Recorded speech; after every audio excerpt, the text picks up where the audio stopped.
অর্থ বিল, সংবিধান ও সংশোধন ও আস্থা ভোট এই তিনটি বিষয় বাদে সংসদে দলের পক্ষে অবস্থান নেওয়া যাবে এ ব্যাপারে একমত বেশিরভাগ রাজনৈতিক নেতারা।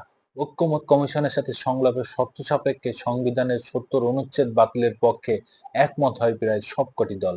কমিশনের সহসভাপতি আলী রিয়াজ জানান, রাজনৈতিক দলগুলোর ঐকমত হবে জুলাই সনদ।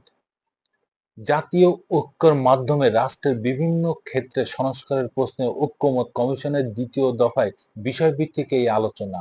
রাজধানীর ফরেন সার্ভিস একাডেমিতে অনুষ্ঠিত বৈঠকে অংশ নেয় ৩০টি রাজনৈতিক দলের প্রতিনিধি। বৈঠকে সংবিধান ৭০ অনুচ্ছেদের নিম্নকক্ষে নারী আসন সংসদীয় স্থায়ী কমিটির সভাপতি নির্ধারণ, তত্ত্বাবধায়ক সরকারের মেয়াদ ও কার্যপরিধি নিয়ে আলোচনা হয়। সরকারের স্থায়িত্বের জন্য মোট আস্থা ভোটের পক্ষে বিএনপি।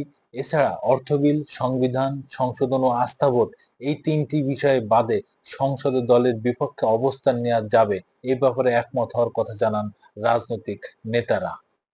৭০ অনুচ্ছেদে আমরা বলেছি যে অর্থ বিল, নো কনফিডেন্স এবং সংবিধান চেঞ্জ এই তিনটা বিষয় ছাড়া আর সকল বিষয়ে একজন পার্লামেন্ট মেম্বার তার দলের বিপরীতে চাইলে ওপিনিয়ন দিতে পারবেন। অর্থ বিল, আস্থা ভোট, সংবিধান সংশোধনী সংক্রান্ত এবং জাতীয় নিরাপত্তার প্রশ্ন জড়িত আছে সেই বিষয়গুলো বাদে অন্য সকল বিষয়ে সংসদ সদস্যগণ স্বাধীনভাবে তাদের মতামত ব্যক্ত করতে পারবেন এবং ভোটাধিকার প্রয়োগ করতে পারবেন নিজের দলের বিরুদ্ধেও। যখন জাতীয় নিরাপত্তার ইস্যু আসবে আমরা মনে করি যে তখন সরকারি দল, বিরোধী দল বা অন্য এরকম কোনো দল নয়, বরং জাতীয় নিরাপত্তা ইস্যুতে এমনিতেই সকল রাজনৈতিক ক্রিয়াশীল যারা দল রয়েছে তারা ঐক্যবদ্ধ অবস্থানে থাকবে।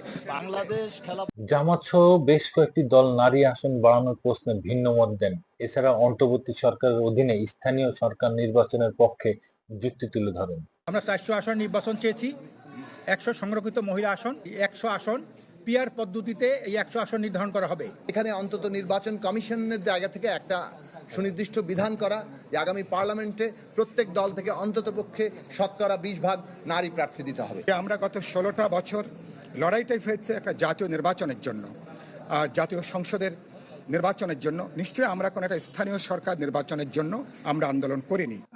বৈঠক শেষে কমিশনের সহসভাপতি আলী রিয়াজ বলেন, আলোচনা ফলপ্রসূ হয়েছে। রাজনৈতিক দলগুলোর মতামতের আলোকেই হবে জুলাই সনদ। সময় একমত হতে পারবো তা নয়, ক্ষেত্র বিশেষে একমত হওয়া যাবে, ক্ষেত্র বিশেষ হয়তো পারা যাবে না। আর যদি প্রয়োজন হয় যে একটি বিষয় আজকে আমরা নিষ্পত্তি করতে পারলাম না, আরেকটু আলোচনা করা দরকার, আমরা পরবর্তী দিনে বৈঠকের শুরুতে সেটা নিয়ে আমরা আলোচনা করে নেব।